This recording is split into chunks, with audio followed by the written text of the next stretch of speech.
Menyusul serangan Iran, sirine berbunyi di seluruh penjuru kota Kuwait. Pada Senin pagi, Kuwait mengumumkan pertahanan udaranya telah melepaskan tembakan mencegat rentetan drone dan rudal Iran yang datang ke wilayah Kuwait. Sebelumnya pada 28 Mei, Iran juga telah meluncurkan rudal dan drone ke wilayah Kuwait yang diklaim Iran sebagai serangan balasan yang menyerang lokasi dekat Bandar Abbas, Iran.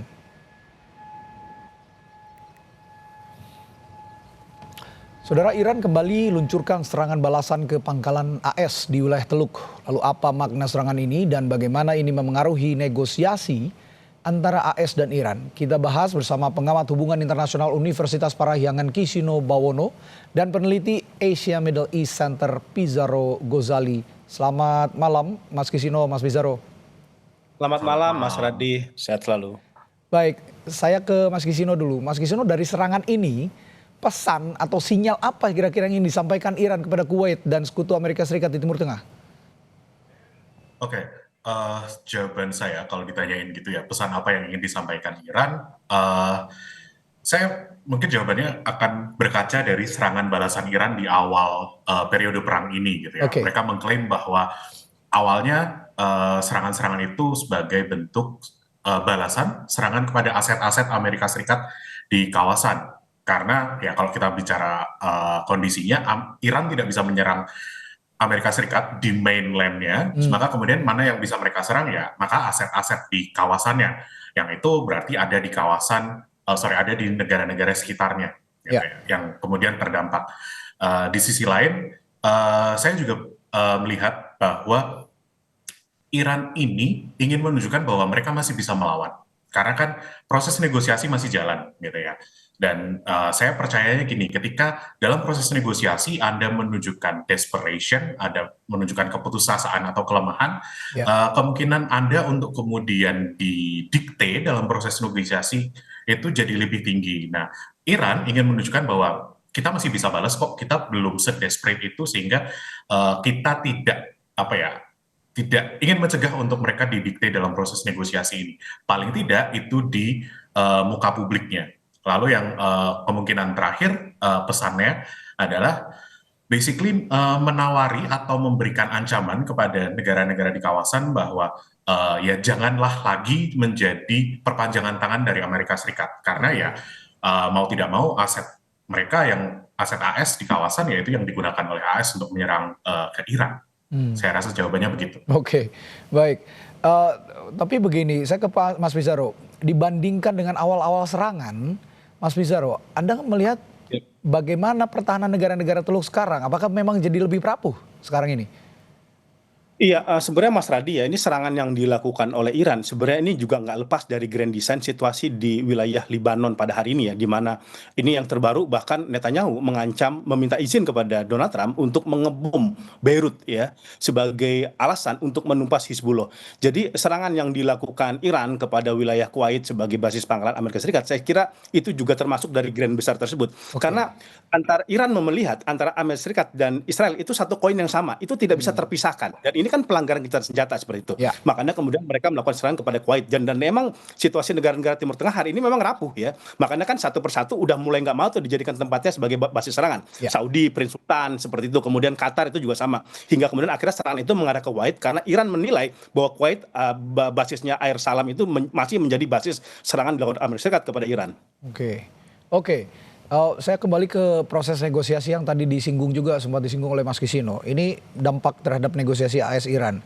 Bagaimana kira-kira serangan ini memengaruhi proses negosiasi saat ini antara Amerika Serikat dan juga Iran, termasuk pembahasan perpanjangan ceasefire 60 hari ya, pembukaan Strait of Hormuz dan juga isu-isu soal nuklir, soal uranium dan sebagainya. Apakah ini akan memperlambat atau malah mempercepat kesepakatan, Mas Kisino?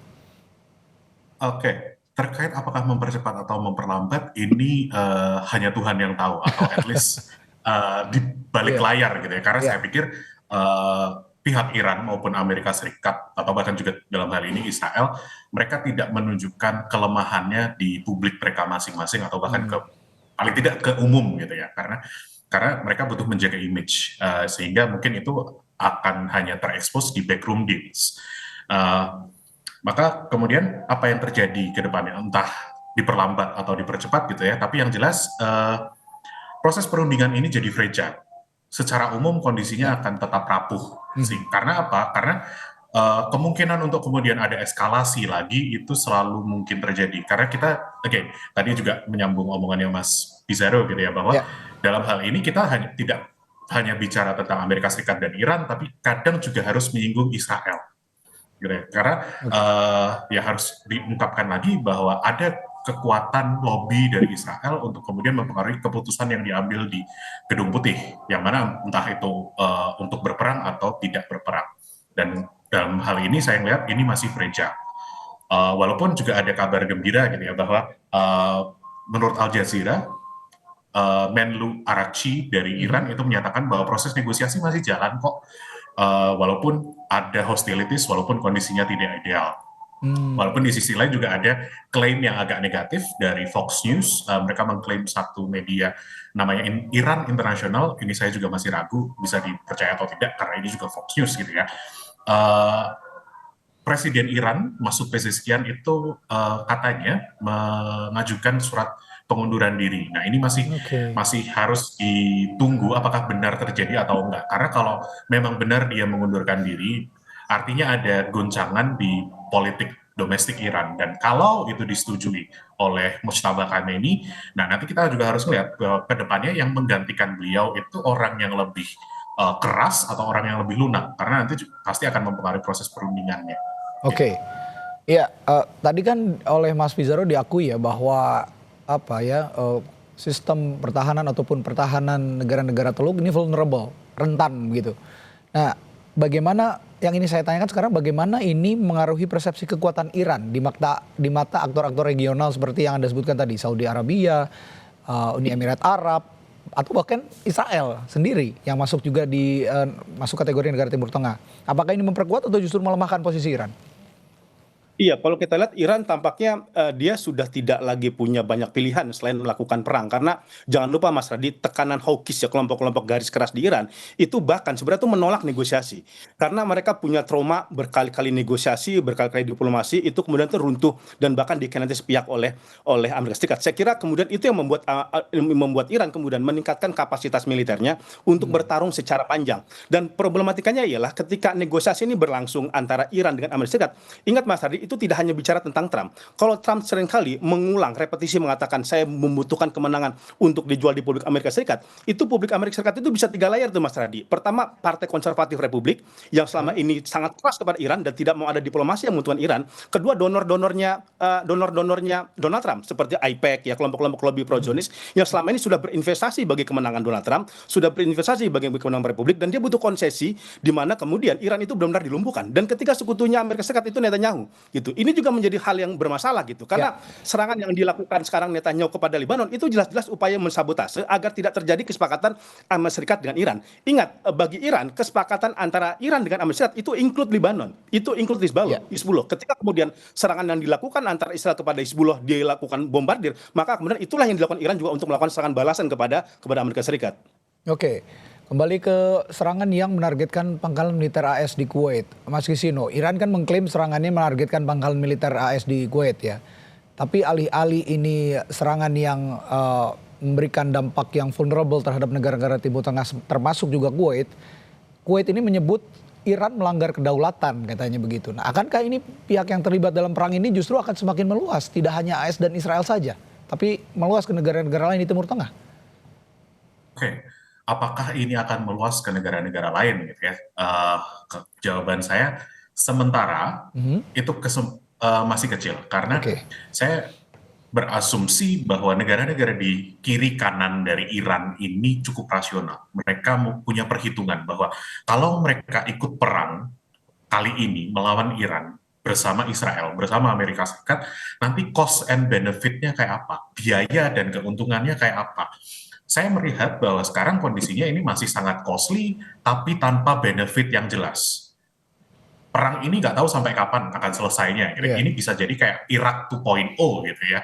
Dan kalau kita join di sana, itu kemudian kayak ya kapan kelarnya itu, dan kemudian devastation, kerusakan apa yang akan terjadi.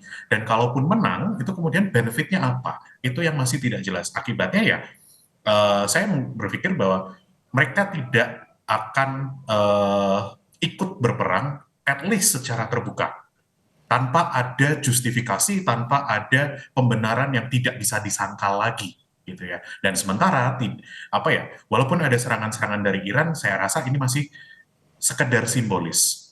Walaupun Oke. kemarin tengah bulan lalu gitu ya, Reuters itu bilang bahwa Saudi Arabia dan Uni Emirat Arab itu melakukan serangan kepada Iran, walaupun itu secara rahasia, tidak banyak media yang mengungkapkan, tidak banyak pembahasannya di publik, tapi itu juga dibilang sebagai simbolis, karena setelah itu mereka juga melakukan deeskalasi. Mereka hanya menunjukkan bahwa kita bisa nyerang balik loh, tapi tidak kemudian cukup besar sehingga Iran harus membalas lebih besar lagi. Oke, kalau gitu saya balik POV-nya, melihat atau mengingat tadi negara-negara di Teluk seperti yang Mas Pizarro jelaskan agak sudah vulnerable juga gitu. Saya ingin juga minta pendapat Anda, reaksi negara-negara Teluk seperti Kuwait, Saudi Arabia, UAE, Qatar terhadap serangan Iran ke pangkalan yang berada di wilayah mereka. Ini apakah ini akan mendorong mereka semakin mendekat ke Amerika Serikat atau justru sebaliknya mendorong agar ada diplomasi baru? Iya, begini Mas Radi, kalau kita bicara negara Teluk, saya kira ada dua diferensiasi atau dua tipe negara-negara Teluk pada hari ini. Pertama, mereka yang masih memiliki hubungan kuat dengan Amerika Serikat, which is itu seperti Uni Emirat Arab, yang memang itu sering sekali disebut-sebut sebagai satelitnya Amerika Serikat Israel di negara Teluk. Kemudian juga Bahrain seperti itu juga koalisinya Amerika Serikat. Tapi ada satu variabel lain ini, itu negara Teluk yang mungkin sudah berpikir ulang, atau tadi yang disebut Mas Kisino itu mulai berpikir rasional. Itu ada Qatar, ada Saudi, yang kemudian mereka ini mencoba mencari aliansi-aliansi baru di luar Teluk, ke Pakistan, ke Turki, ke Mesir, seperti itu. Saya kira Saudi dan Qatar itu belajar ketika perang pertama di mana terjadi eskalasi sangat besar, mereka terkena dampak yang begitu besar, Mas Radi, tapi tidak ada konsesi yang diberikan Amerika Serikat kepada mereka. Kan kalau gini loh, kalau di pangkalan Amerika Serikat di Saudi itu jangan dibilang itu terpisah sama pangkalan udaranya Saudi, itu sama-sama di Prince Sultan. Seperti itu wilayah di Prince Sultan, itu jadi wilayahnya Saudi juga. Jadi ibaratnya itu Iran nyerang Soekarno-Hatta, kata itu misalkan ada pangkalan militer Amerika situ, tapi yang kena dampak tuh kita juga, Indonesia. Nah seperti itu loh. Nah itu konsep kayak gitu. Jadi itu yang membuat kemudian Saudi, Qatar itu tidak lagi sekarang kan seperti tidak mencoba menghambat atau tidak memberikan akses bagi Amerika Serikat di mana pangkalan udaranya itu dipakai untuk nyerang Iran. Which is kan sekarang Mas Radi, serangannya Iran itu fokusnya pada dua doang tuh, ke Kuwait, ke Uni Emirat Arab. Tetapi sama Qatar udah ada komunikasi dengan Iran, dan Iran juga sudah mengunjungi Qatar seperti itu. Nah, jadi kalau saya begini, ini divided memang negara-negara Teluk ini. Di sisi ada Uni Emirat Arab yang masih istiqomah dia mendekat kepada Amerika Serikat, tapi ada yang mulai udah berselingkuh ya kepada Cina, kepada Turki, itu Saudi dan juga Qatar. Nah, saya kira itu kondisi yang terjadi sekarang di negara-negara Teluk, yang kemudian juga makanya kan dukungan Amerika Serikat lagi nggak begitu kuat juga tuh negara-negara Teluk untuk melakukan serangan kepada Iran, karena sebagian besar negara itu udah merasakan hanya dijadikan tempat korban serangan yang dilakukan oleh Iran kepada pangkalan mereka. Ya, meskipun demikian juga kan Iran punya pembenaran ataupun alibi lah ya. Mengapa Iran menyerang pangkalan Amerika Serikat di Kuwait? Karena beberapa hari sebelumnya atau baru kemarin saja ya, di Iran Selatan, Amerika Serikat juga melancarkan serangan. Tapi di sisi lain Kuwait mengatakan bahwa kami juga punya kedaulatan meskipun ada pangkalan militer Amerika Serikat di situ gitu. Saya ingin tanyakan juga ke Mas Kisino, kalau dari sisi hukum internasional tapi sekarang perspektifnya, apakah ini melanggar hukum internasional? Kasarnya begitu. Karena Iran ini menyatakan langkah ini untuk pengaruh Amerika Serikat di wilayah Teluk. Apakah ini melanggar hukum internasional, Mas Kisino? Sebab Iran menyatakan langkah ini untuk pengaruh Amerika Serikat di wilayah Teluk. Dan seberapa kuat juga argumentasi Iran ini? Oke, saya harus berikan disclaimer atau sangkalan bahwa saya memang pengamat HI, spesialisasi Timur Tengah, khususnya Israel Palestina. Tapi saya tidak punya keahlian khusus terkait hukum internasional. Hukumnya ya, oke. Ya, jadi walaupun jawaban saya kemudian untuk pertanyaan itu, ini jelas melanggar hukum internasional. Dalam hukum internasional dan norma internasional, serangan antar negara itu tidak diperbolehkan. Niatnya kenapa ada hukum, kenapa ada organisasi internasional adalah kalaupun ada konflik, kalaupun ada perselisihan, diselesaikan dengan proses negosiasi. Nah, cuma kan dalam hubungan internasional dan politik internasional kita kenal bahwa perang adalah perpanjangan dari proses diplomasi. Gitu, kan? Jadi, ya to an extent itu realita yang terjadi bahwa ada perang, ada serangan, walaupun hukum berkata tidak. Karena kalau bedanya dalam konteks hukum internasional gitu ya, dengan hukum nasional atau domestik di sebuah negara. Kalau ada pelanggaran di hukum domestik, orang cuma tinggal bisa telepon ke aparatur seperti polisi, lalu kemudian ada proses hukum selesai gitu ya. Tapi Oke. kalau dalam hukum internasional, politik internasional, tidak ada yang kemudian kita bisa telepon bahwa halo ada pelanggaran, lalu kemudian ada negara, ada organisasi internasional yang kemudian menghukum pelanggar ini, kan tidak ada. Gitu. Jadi Oke. tidak semudah itu konteksnya. Lalu kemudian kalau seberapa kuat argumen Iran, ya saya rasa ini kemudian jawabannya adalah seberapa besar kita percaya dengan narasi-narasi yang diberikan oleh Iran. Kalau kita percaya dengan narasi mereka, sehingga ya serangan mereka itu justified, bisa dibenarkan walaupun melanggar hukum internasional, ya maka kita bisa bilang itu kuat. Nah, cuma secara pribadi saya melihat bahwa ya dalam rangka politik ini hukum kadang harus dilanggar dan ya itu Ya, realita ya, yang mereka ya. percaya. Oke. Gitu. Konteks politik dan konteks hukum yang sama-sama tidak tidak bertolak belakang tapi tetap bersinggungan begitu ya. Yang tampak pada konteks serangan Iran di Kuwait ini. Tapi bicara soal serangan, Mas Bizarro, ada satu cerita yang menarik yang tersisa. Iran menempelkan foto Donald Trump di rudalnya dan menuliskan sampai prajurit Amerika Serikat terakhir meninggalkan kawasan.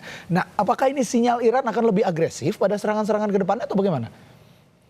Iya, pertama jangan lupa Mas Radi bahwa polugri Iran setelah era revolusi 1979 emang itu bahkan menyebut Amerika itu setan besar, seperti itu. Jadi ya memang Trump itu dianggap keturunan setan mungkin sama Iran ya, hingga kemudian memang perlu narasi-narasi simbolis karena masyarakat Iran itu sebagian itu ideologis, Mas Radi ya. Ya. Maka dengan menempel kata-kata seperti itu jadi penyemangat bagi warga Iran untuk mempersiapkan terjadi eskalasi besar. Kan bahkan beberapa di media televisinya Iran itu sampai simulasi kokang senjata aja dilakukan. Ya. Kita nggak pernah lihat itu di negara-negara lain, tapi itu di Iran itu terjadi.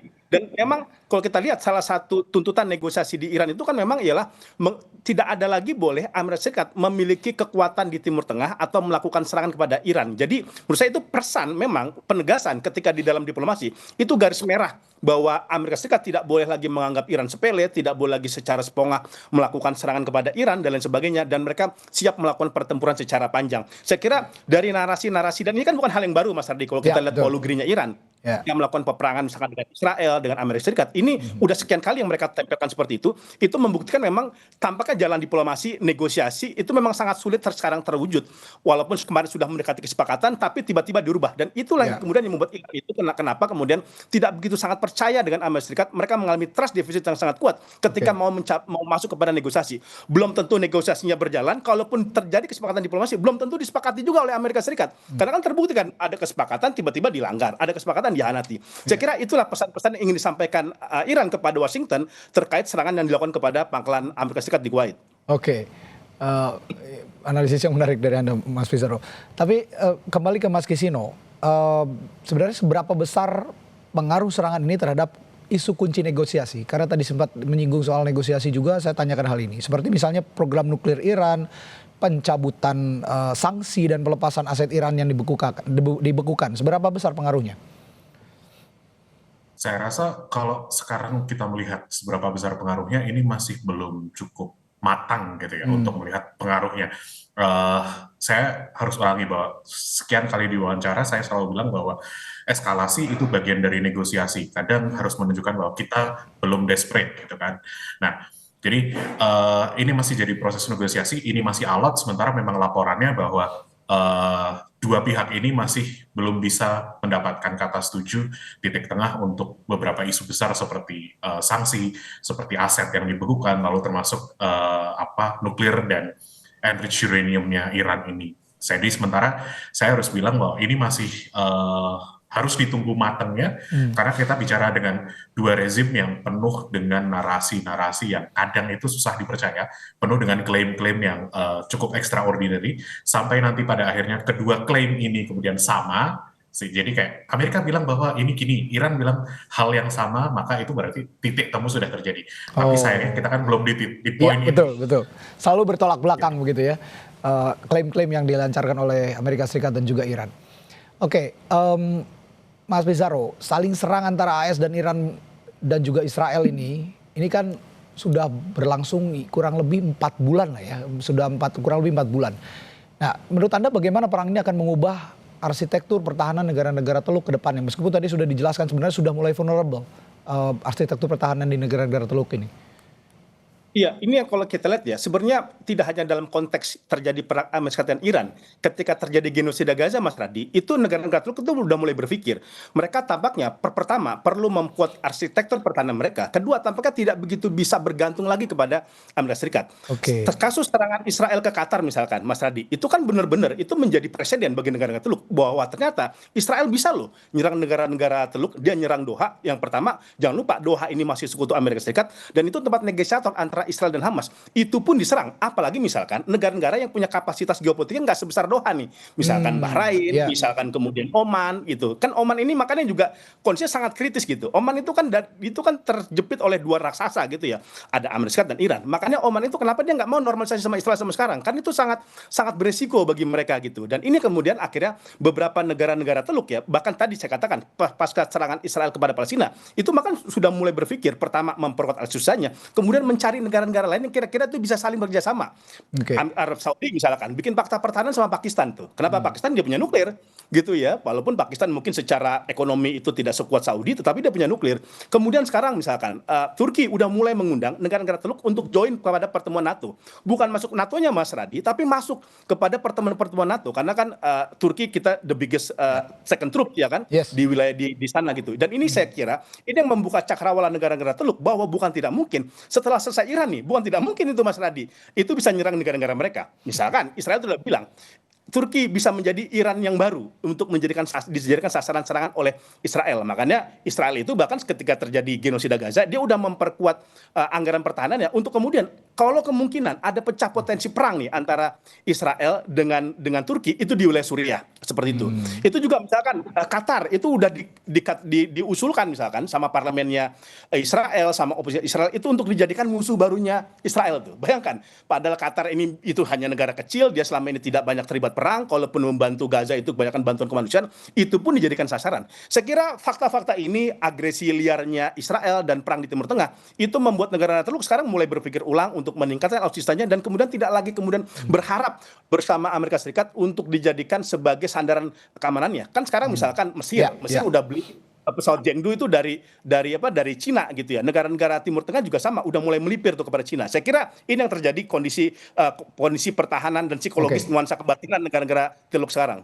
Oke, meskipun it depends siapa yang memimpin Amerika Serikat, karena pemimpinnya Amerika Serikat sekarang Donald Trump, mungkin juga negara-negara Teluk juga sudah mulai agak malas juga bersandar ke Amerika Serikat begitu ya.